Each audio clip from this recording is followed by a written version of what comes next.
Este é o capítulo 12 do livro de Joseph Murphy. E eu quero te fazer uma promessa bem direta, sem pressa e sem enfeite. Existe um ponto de virada escondido no meio dessas histórias. Um detalhe pequeno que muda tudo. Porque ele explica por que algumas pessoas parecem receber respostas do nada, enquanto outras passam a vida inteira tentando, forçando, se cobrando e só acumulam cansaço. No final, quando a última peça encaixar, você vai entender o que realmente está acontecendo por trás dessas descobertas, dessas invenções, desses achados quase improváveis. O capítulo 12 começa com uma ideia que soa ousada, mas é apresentada como algo simples. Cientistas utilizam o subconsciente, não como um discurso bonito, mas como um recurso real. Como se existisse uma parte em nós que continua trabalhando quando a mente consciente já está cansada, quando a atenção já não aguenta mais.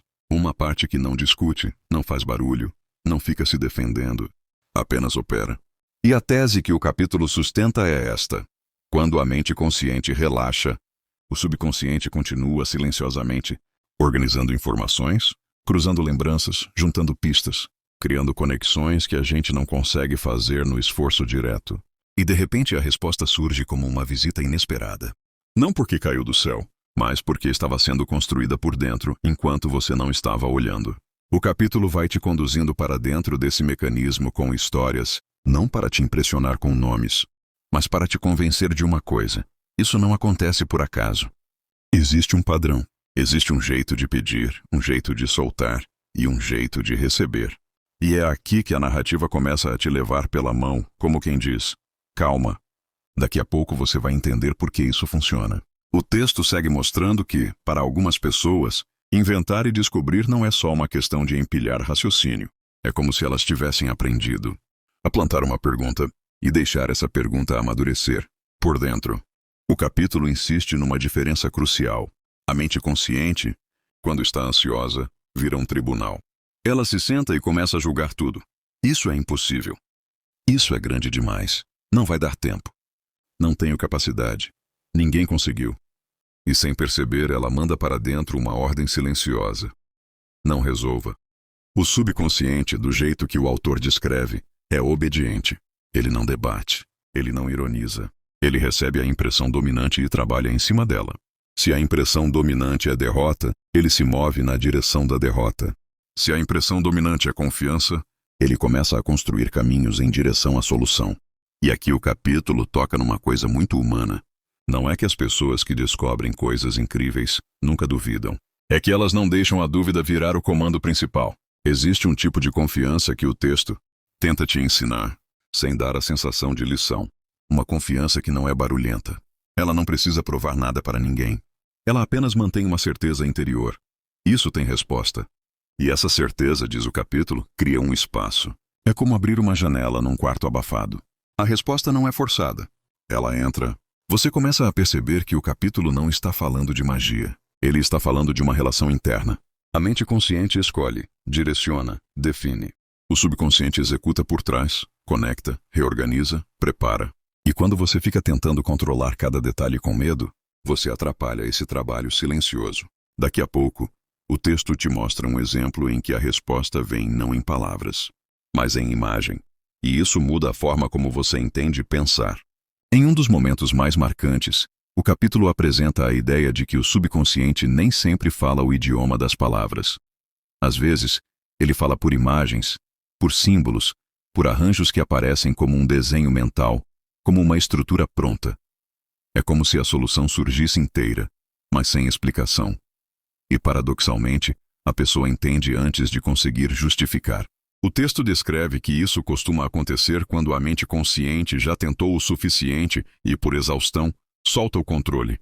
Não é desistência amarga. É aquela entrega cansada, quase silenciosa, que diz: eu fiz o que pude. Agora deixa isso descansar. E esse descanso abre a porta. Pensa nessa experiência comum. Você passa horas tentando resolver algo e não consegue. Aí, de repente, no banho, andando na rua, lavando uma louça, ou na beira do sono, a solução aparece. Não em etapas. Ela aparece como um claro. O capítulo quer que você trate isso como um fenômeno sério, não como coincidência. Para Murphy, Esse é o subconsciente mostrando que trabalha melhor quando não é vigiado pelo medo. E aqui surge uma sensação delicada. A mente consciente tem pressa. Ela exige prova, exige controle, exige garantia. Mas o subconsciente, como o autor sugere, responde melhor à confiança tranquila. A confiança tranquila não pede recibo. Ela apenas espera. E é nessa altura que você começa a sentir o fio secreto que vai costurando tudo. Não é sobre ser um gênio. É sobre aprender a conduzir a própria mente com gentileza e firmeza ao mesmo tempo. Não é pensar positivo, como frase vazia. É sustentar dentro de si uma aceitação. Eu vou receber uma resposta. E então, permitir. Daqui a pouco, o texto amplia isso com exemplos de pessoas que lidaram com fragmentos e, ainda assim, viram o todo se formar por dentro.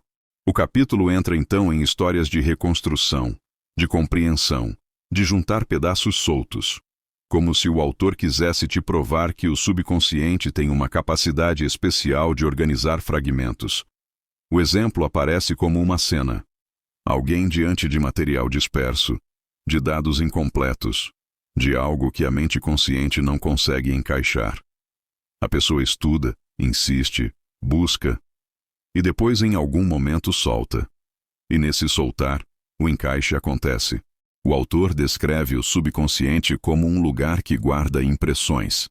Coisas que você viu sem notar, coisas que aprendeu e não lembra, sensações que foram registradas sem serem analisadas. E quando você precisa, ele pode trazer aquilo de volta. Ele pode combinar aquilo com outras memórias, outras experiências e criar um caminho novo. A narrativa faz questão de reforçar que esse poder não é exclusivo de cientistas. É uma faculdade humana. A diferença é que alguns cultivam confiança e outros cultivam dúvida. Alguns pedem e esperam.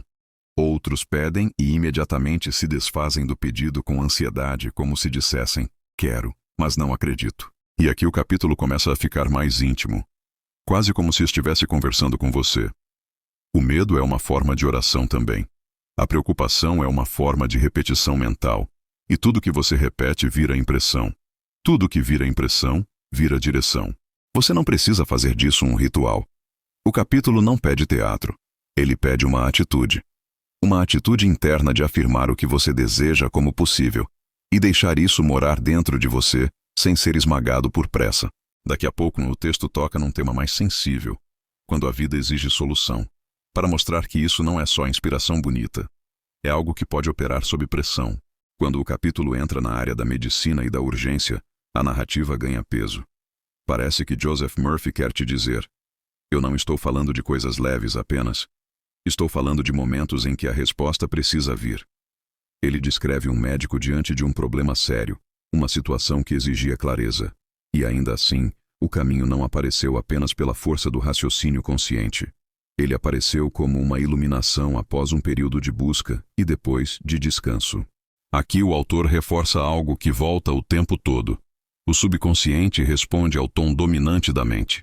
Se o tom dominante é medo, ele amplifica medo. Se é confiança, ele abre caminhos. Se é desespero, ele devolve confusão. Se é serenidade, ele devolve direção.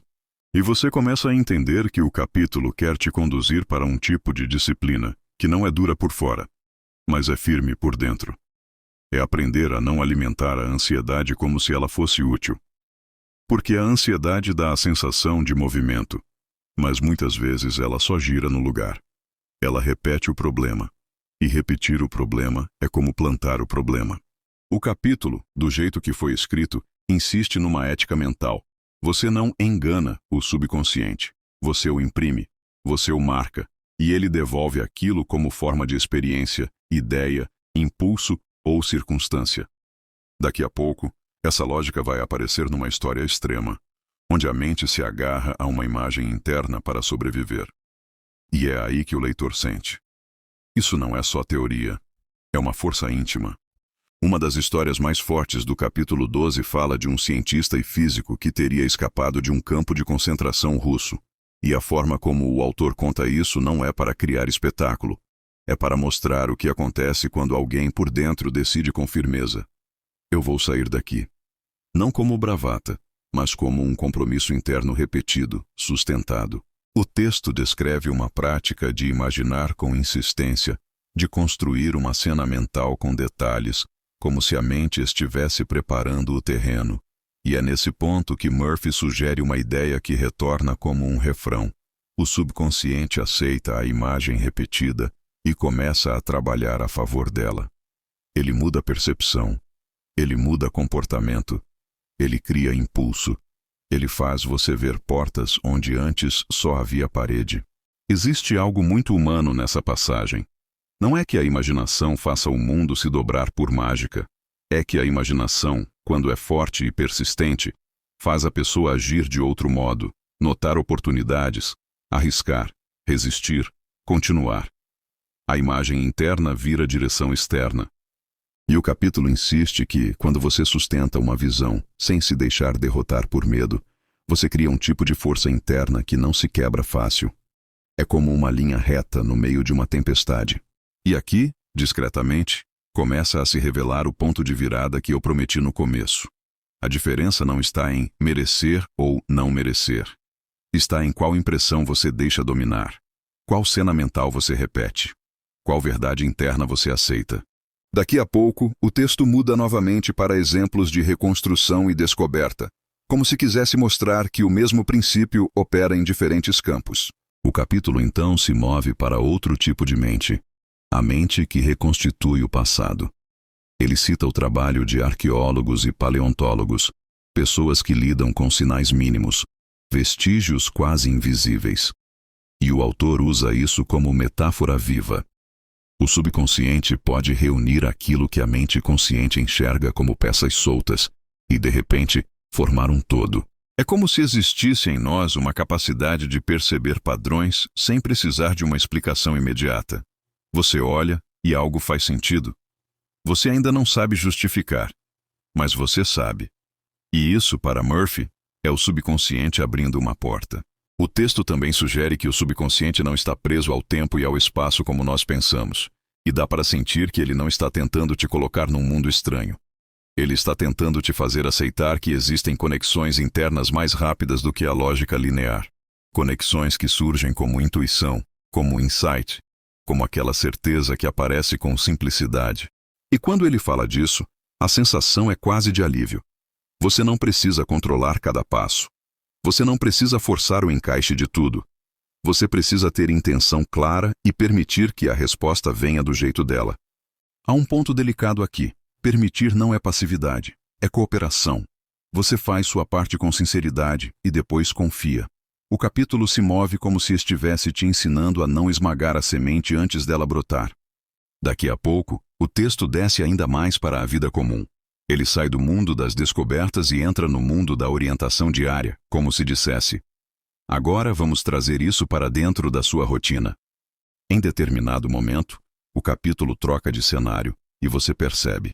Agora ele quer falar com você diretamente.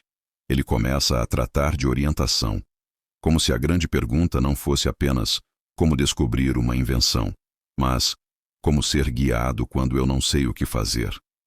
Murphy descreve a orientação do subconsciente como algo que pode se manifestar de formas diferentes. Uma sensação de certeza, um sentimento tranquilo, um impulso firme, uma clareza que aparece sem esforço. E ele faz uma distinção silenciosa que é muito útil. Ansiedade grita, orientação não precisa gritar. A ansiedade tenta te apressar. A orientação parece te alinhar. Você começa a perceber que o capítulo está tentando te ensinar um tipo de escuta. Não uma escuta de vozes externas, mas uma escuta do seu próprio interior. Uma familiaridade com o modo como a sua mente responde quando está em paz. E aí o autor reforça uma condição. Para receber orientação, você precisa parar de enviar mensagens duplas. Pedir e desconfiar ao mesmo tempo é como apertar o acelerador e o freio juntos. O subconsciente trabalha com a impressão dominante, e a impressão dominante é a repetição. Essa parte do capítulo é íntima porque toca num hábito comum. A pessoa pede uma solução e logo depois começa a remoer, a imaginar o pior, a repetir o medo. E aí ela planta medo e colhe medo. Não porque a vida a pune, mas porque a mente responde ao que é alimentado. Daqui a pouco, o texto mostra um exemplo específico de achado, como se quisesse deixar essa orientação palpável, quase como uma bússola interna apontando um lugar. A história do testamento aparece como um exemplo de orientação concreta, e o capítulo a usa como se dissesse: às vezes, o subconsciente não te dá uma filosofia, ele te dá uma direção. O autor descreve uma pessoa que precisava encontrar algo, e que, ao manter uma convicção calma, recebe um impulso para procurar de determinada forma, em determinado lugar, como se uma luz silenciosa acendesse por dentro. Essa narrativa tem um propósito claro: mostrar que o subconsciente pode trazer à superfície aquilo que você já percebeu sem registrar. Pequenos detalhes, uma imagem rápida, um fragmento de memória, uma impressão. E somados, esses pequenos rastros formam o caminho que você precisa seguir. É interessante como o texto não coloca isso como espetáculo. Ele coloca como uma coisa quase simples. Você pede, você confia, você mantém a mente quieta. E então a orientação vem. Talvez como um pensamento repentino. Talvez como uma sensação. Talvez como uma ideia insistente. E se você for honesto consigo, você já viveu isso em algum grau. Às vezes você sabe que deve ligar para alguém. Às vezes você sabe que deve olhar um papel. Às vezes você sabe que a resposta está num lugar que você ainda não tinha considerado. E quando você segue, algo se confirma. Murphy quer que você trate isso como parte natural do ser humano, não como raridade. Ele quer te acostumar a confiar nesse tipo de resposta interna, desde que ela venha com serenidade e não com pânico. Daqui a pouco, o capítulo começa a se aproximar do centro, como se fosse alinhar tudo num único segredo. E é aí que a promessa do começo vai ficar mais clara. Chega um momento em que o capítulo começa a se repetir com intenção. Não por falta de assunto, mas porque repetição é a forma como ele fixa a mensagem. Ele volta ao mesmo eixo. A mente consciente define, o subconsciente executa. A mente consciente pede, o subconsciente responde.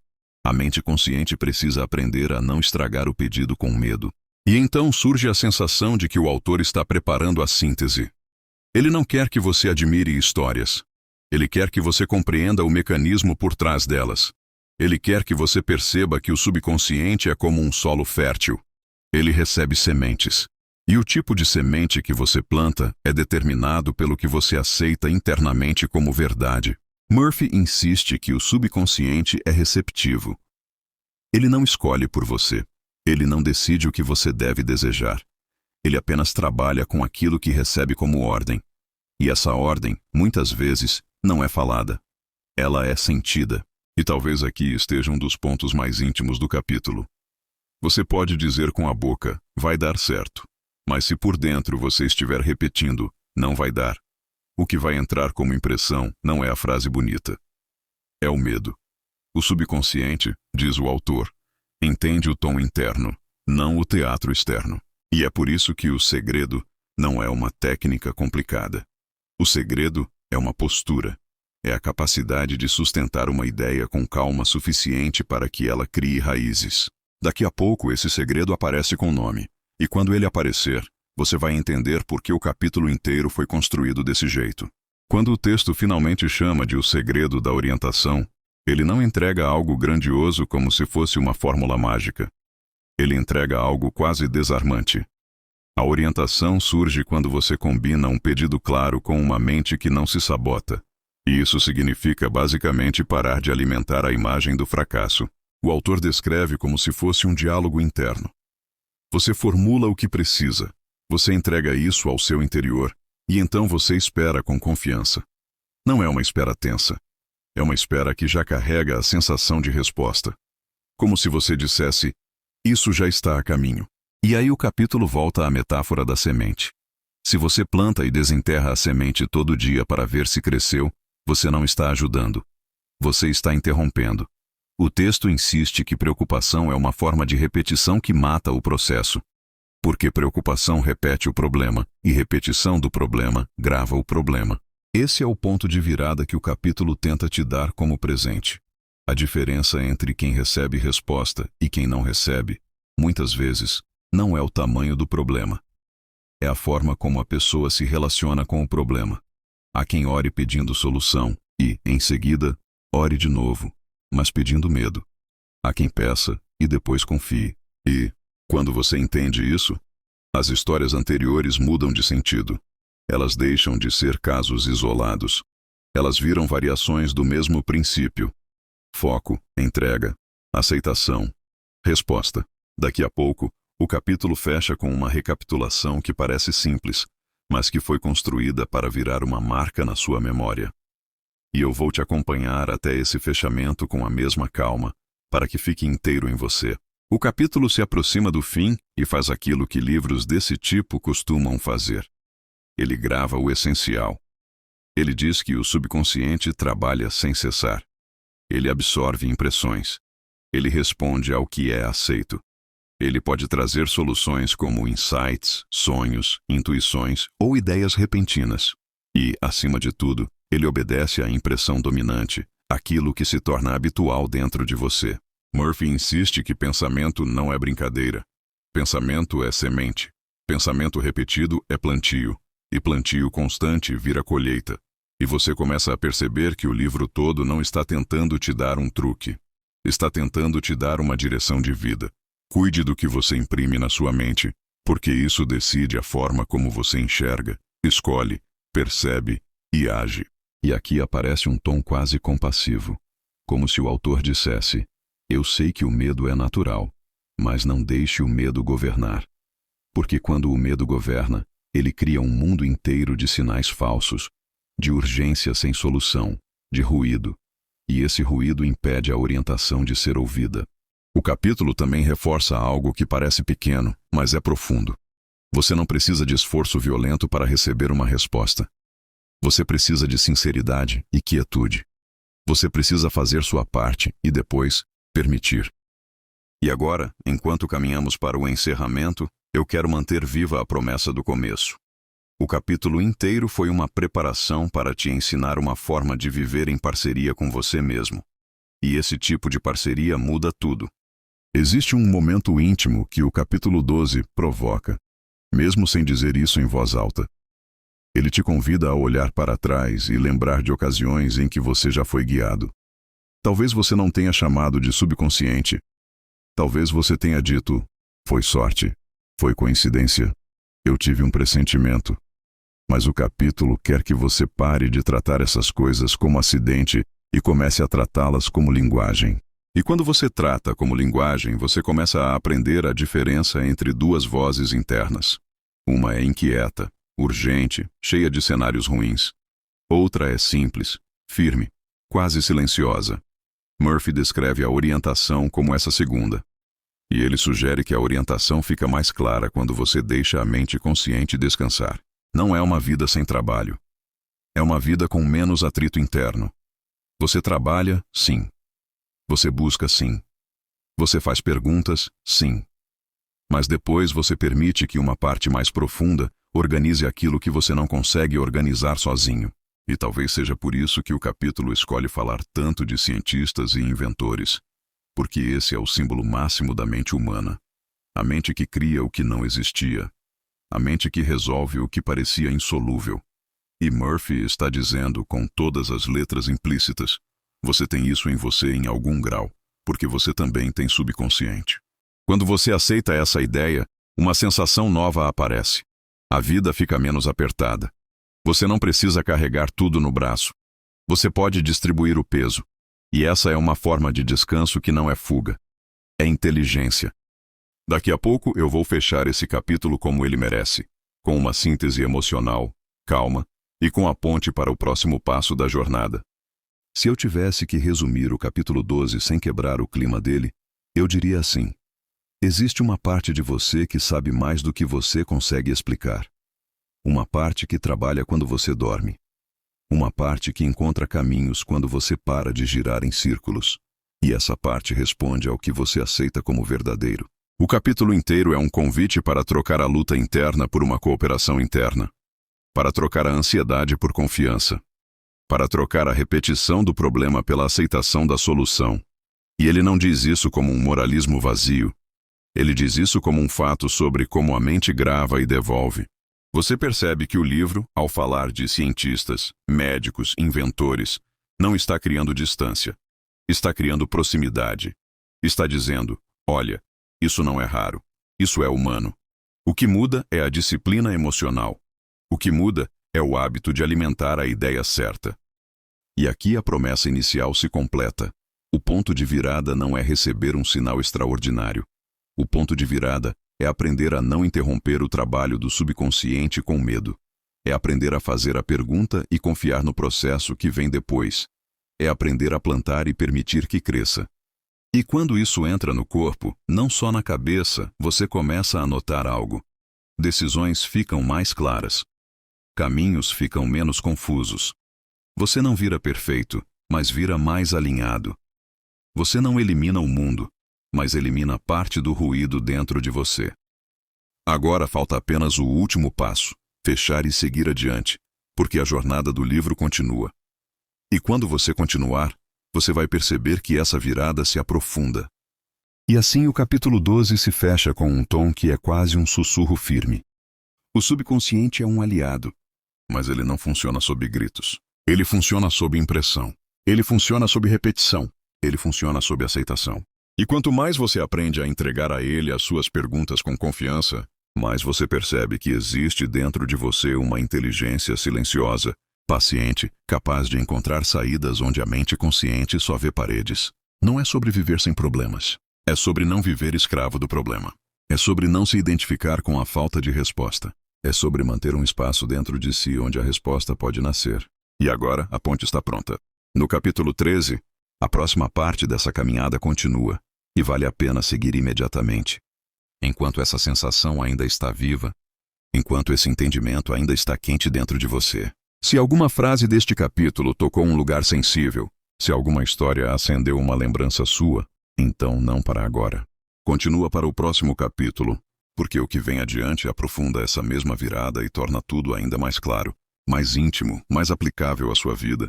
Do jeito que Joseph Murphy vai construindo, passo a passo, capítulo após capítulo,